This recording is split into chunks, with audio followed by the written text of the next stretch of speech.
Vater und Sohn von Karl Rede. In de ersten Kinderjahre guckt zum Vater hoch de Bu, folgt, ist brav und spitzt die Ohren und hört gern seinem Vater zu.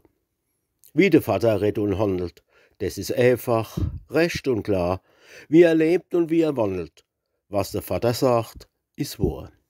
Aber zwischen 10 und 20 kommt ein Bu schon aus dem Gleis und so mancher Bosch hat's an sich, dass er vieles schon besser weiß. Du der Vater etwas rote, spar und bleib daheim und lern, sagt er, das sind alte Mode. Vater, bist halt nicht modern. Zwischen 20 erst und 30 ist die Jugend aus'm Haus, kocht und brennt wie Most und Reisig und lacht noch der Vater aus. Vater, hey, jetzt halt doch dein Schnabel, du wirst alt und kommst nicht mit, lass dein Närgle und Gegrabbel, Vater, das verstehst halt nicht. Kommt der Sohn dann in die 40 und wird selber steif und groh, kommt er drauf, wie oft er sich.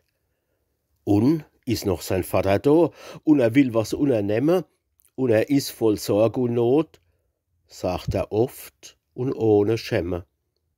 Vater, gib mir Mullen rot.